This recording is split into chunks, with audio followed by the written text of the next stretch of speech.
Hello everyone, my name is Davide Luzzini. It's currently September 2024, and I'm going to briefly introduce you the latest paper we published in the Journal of Supply Chain Management about SCM and post-growth.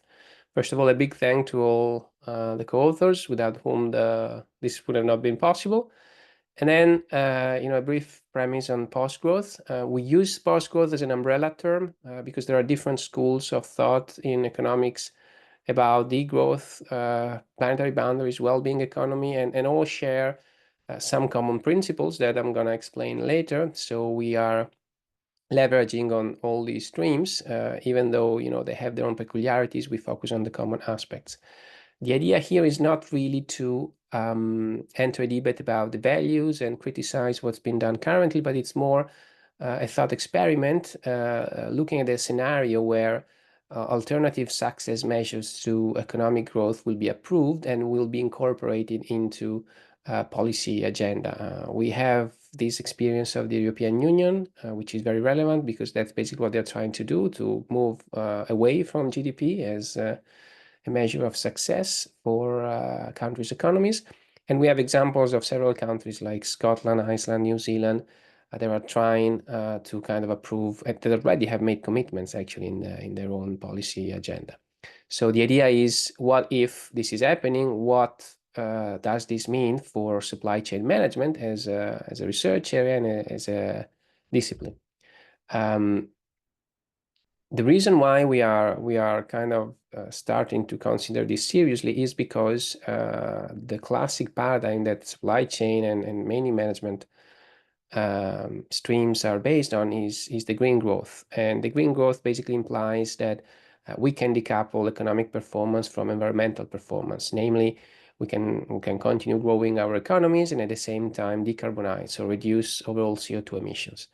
Now, there are several studies like these ones that are showing that this might not be possible because it's not happening fast enough. This graph here shows that if you look at the red line, this is the decrease in terms of CO2 emissions that countries are achieving, which is good because it shows that we can grow economy and at the same time decrease emissions. But it seems this is not happening fast enough because the blue lines represent the actual rate of decarbonization that we would need to respect the Paris Agreement, so to keep the global temperature under control.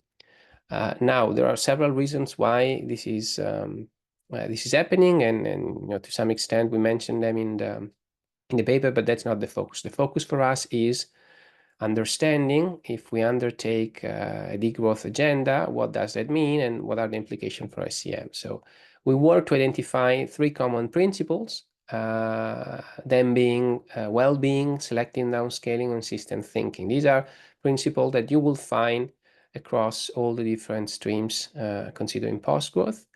And they basically mean that we need to start prioritizing environmental and people well-being over economic indicators like volumes and sales and profit. And we need to ensure decent living standard for everybody, for the world population. We need to selectively downscale, meaning there are some sectors that are inherently bad, like non-renewable energy and burning coal and possibly fast fashion and other types of production that harm environment and people. And other sectors will have to expand. So that's why we call this selective downscale. So sectors like healthcare, public services, ecological restoration, these are all sectors are expected to actually grow. But the idea is that the aim is not to manufacture demand and create needs that people don't have, but on the contrary, adopt a sufficiency and quality criteria in terms of what is produced to satisfy basic needs. And finally, the idea is that we need to adopt system thinking, meaning that we need to account for the linkage between environmental, social, and economic systems to account for all the true consequences of our economic activity. So the question we pose in this paper is, what does this mean for SCM? What kind of underlying assumption for our discipline should be revised? And the answer we give is the following. First of all, if we consider well-being, that means that supply chains should kind of move away from one of the key principles they've been built upon, which is demand fulfillment. If you read textbook definition of supply chain management, you basically see that supply chains are, flows of activities that determine flows of products and information to satisfy customer demands. Now, customer demands is no more the priority. The priority is, in a post-growth scenario, the well-being of people and ecosystems. So supply chains should be built to ensure the well-being of all the supply chain actors, including actors that normally are not considered. Second, if you look at the downscaling principle, supply chain will need to rescope and rescale because, as we have said, some sectors are probably producing too much and they will have to scale down, and some sector will have to expand. So what kind of forms of productions are compatible with post-growth? We argue about, for example, the need to revise the balance between global and local supply chains, revise the scale of supply chains, where probably smaller companies would be in a better position to address post-growth principles, and so on.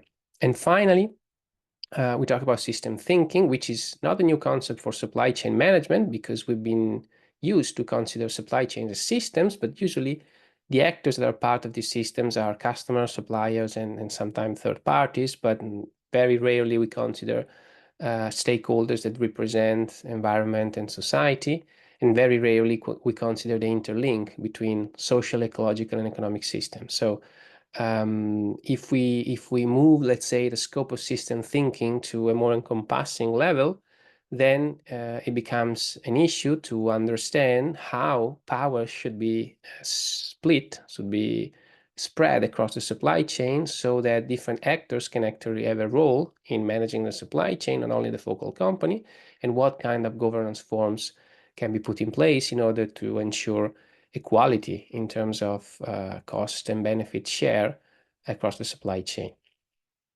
So that's what we kind of debate in the paper, and we offer an agenda for future research, which is also connected to the special issue that is currently open in the Journal of Supply Chain Management with deadline next March, about envisioning supply chains in a post-growth era. This is just a sample of research questions that we think is interesting to target, and we welcome submissions from an interested author.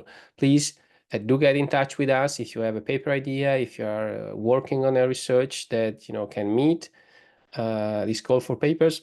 We are more than happy to provide an early feedback before the submission. This concludes the presentation. That's just my email in case you want to get in touch. Hope this was interesting and useful, and have a good day.